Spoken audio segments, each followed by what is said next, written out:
안녕하세요, 이원복입니다. 근데 역사에서 처음으로 세계 일주를 한 군대가 있습니다. 재미죠. 예컨대 알렉산더 대왕이 세계 일주를 한 건 아니죠. 그 그리스에서 인더스 강까지 간 게 그 처음이고, 징기스칸이 저기 몽골에서 많이 갔어야 폴란드까지 갔단 말이죠. 그 다음에 이것은 일주한 게 아니라 두 대륙밖에 못 갔어요. 근데 세계 일주를 한 군대가 있습니다. 이게 뭐냐니까 1차 대전 직후에 체코 군대가 세계 일주를 한 그런 역사가 있어요. 전혀 의외죠. 근데 왜 그러냐니까 1차 대전이 지금 터졌습니다. 근데 당시에는 러시아 제국이죠. 소련이 아니라 혁명 나기 전이니까. 러시아 제국 군대가 워낙 그 엉망이라서 히틀러, 그 1차 독일 제국 군대한테 계속 밀립니다. 그래가지고 난리 법석이 났죠. 러시아 자체가 굉장히 위기에 처했단 말이죠. 근데 그것은 그건 러시아의 사정이고, 체코로 봤을 때에는 체코가 어디에 속했습니까? 그건 오스만 제국이 아니라 바로 여기 있는 오스트리아 제국의 소국이었단 말이죠. 그 합스부르크 왕가가 지배하는 이 오스트리아 헝가리 제국은 말이죠, 이게 체코슬로바키아 등등을 다 식민지는 아니지만 영토로 가지고 있었다는 얘기입니다. 그러나 체코슬로바키아 사람들이 오스트리아에 속하기를 원했겠어요, 안 원했겠어요? 아니겠죠. 당연히 독립을 원했죠. 근데 이제 오스트리아하고 독일 제국하고 오스트리아 제국하고 힘을 합쳐가지고 러시아 제국이 전쟁이 났습니다. 전쟁이 났으면은 이 체코에서 입장이 볼 때, 이 우리의 적인, 솔직히 얘기해서 오스트리아가 자기를 점령하고 있으니까 적이죠. 우리의 적인 오스트리아가 지금 러시아하고 전쟁을 하니까 이 기회에 우리가 독립을 쟁취하기 위해서 러시아 군대를 돕자. 그래가지고 의용 군대가 상당히 많은 숫자, 한 몇만 명이 러시아에 가서 러시아 제국 군대에 합쳐가지고 이 독일하고 오스트리아 군대하고 싸웁니다. 근데 1917년에 볼셰비키 혁명이 일어나죠. 1917년 말이죠.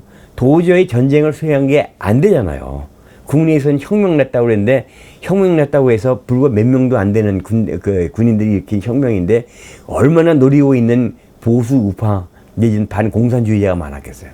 그러니까 국내 문제가 너무 힘겹고, 이 반혁명 세력이 저렇게 심한데, 어떻게 이 거대한 독일하고 계속 전쟁을 하려 해가지고, 독일 요구를 다 들어주고 휴전을 했습니다.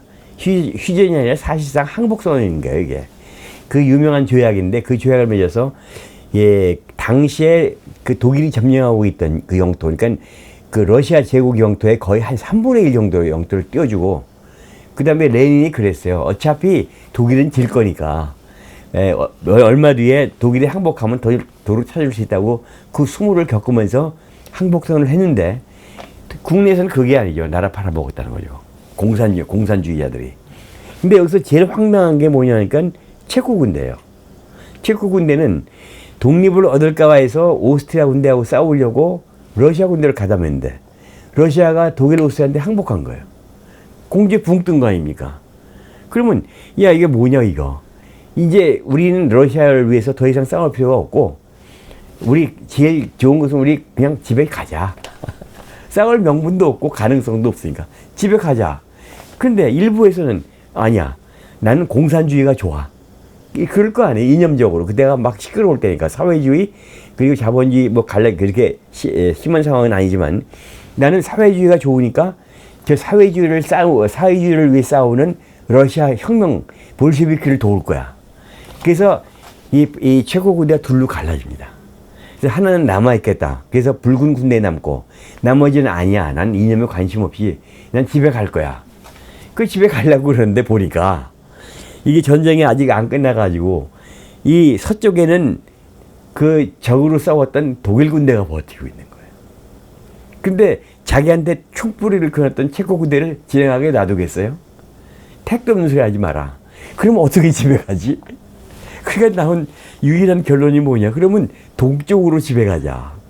이게 말이 되냐? 동쪽으로 간다는 게. 그럼 어떻게 동쪽으로 하냐?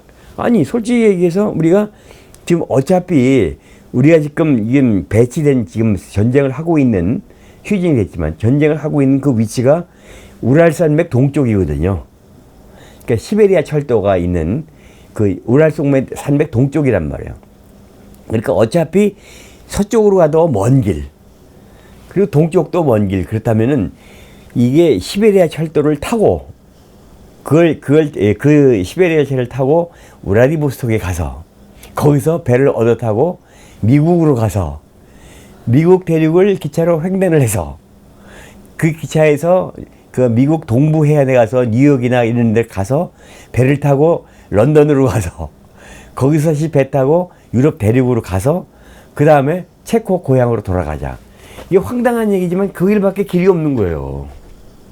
자, 그러다 보니까는 이게 이제 전쟁이 애매모호해진 거 아닙니까? 갈 수 있는데 이게 문제가 뭐냐니까 이게 러시아 이 적군들이 이걸 또 동조를 해줘야지 가는 거 아니에요. 그걸 장악하고 있는데, 근데 그때는 이제 적백 내전이 벌어져 가지고, 그러니까 이게 공산당에 반대하는 세력하고 왕당 황제파 그 세력이 백군이죠.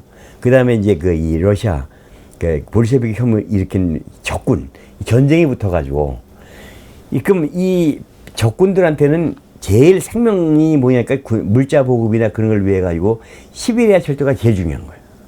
생명선이란 말이에요. 물자 보급으로. 근데 그걸 체코군이 장악하고 있는 거야. 그러니까는 체코군한테 협상을 했죠.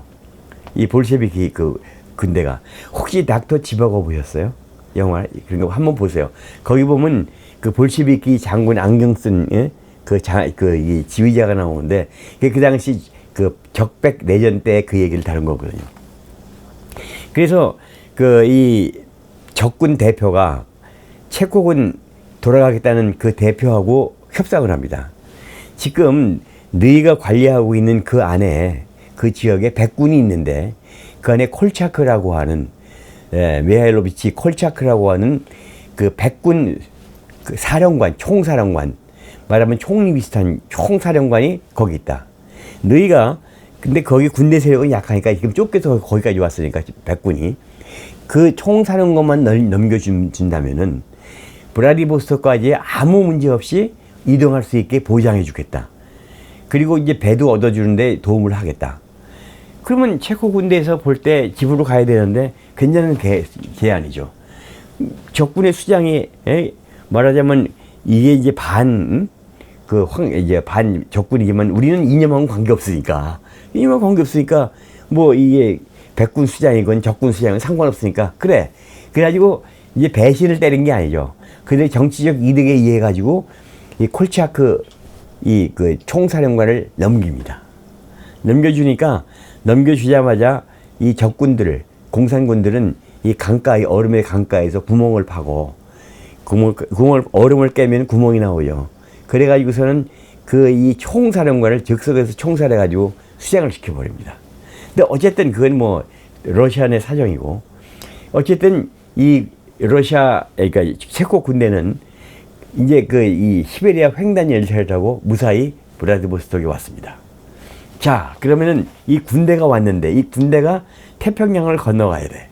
브라디보스톡에서 이제 이 미 대륙으로. 그때는 여러 나라들이 이제 도와주는 거예요. 아무래도 이제 그 이 서방을 위해서 싸웠던 군대니까. 그러니까 독일하고 반대 싸우잖아, 원래. 지금은 관계가 없어졌지만. 그래서 배를 구해주고 그래서 한 10대척의 그걸 거의 한 6만 명 군대가 그 나눠가지고 떠나는데 생각해 보세요. 무기를 어떻게 할 거야? 무기를. 아니, 아무리 우호적으로 길만 빌리겠다고 가는 군대지만 총 들고 들어오는 외국 군대를 받을 나라가 있어요? 안 되죠. 그래서 너희들 블라디보스토크에 모든 무기를 놓고 와라. 그건 당연한 요구 아니에요? 그래서 이 사람들이 블라디보스토크에서 모든 무기를 거기서 놓고 갑니다. 무장해제.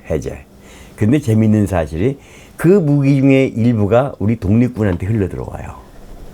그래서 그 무기로 우리 김여진 장군이 청산리 대첩을 승리로 이끈 거 아닙니까? 이 역사가 참, 이 체코하고 우리하고 아무 상관없는 것 같지만은 청산리 대첩이 우리 체코 무기로 승리를 이끌었다는 얘기가 너무 역사적인 참 흥미로운 사실 아닙니까? 그래서 이 사람들이 어디로 갔냐니까 거기서 배를 얻어 타고 밴쿠버로 가요. 캐나다. 밴쿠버에서 이제 그때 철도가 있을 테니까 철도를 타고서 뉴욕으로 갑니다. 뉴욕으로 가가지고 다시 아까 말씀드렸듯이 그 여기 그 이 런던, 그러니까 맨체스터나 이런 그 영국 서부로 갔다가 다시 또 그 런던으로 와가지고 거기서 배 타고 런던에서 이 대륙으로 가서 드디어 이제 거의 한 9개월, 10개월 만에 세계를 완전히 일주한 거 아니겠어요? 오늘 여기까지 하겠습니다. 감사합니다.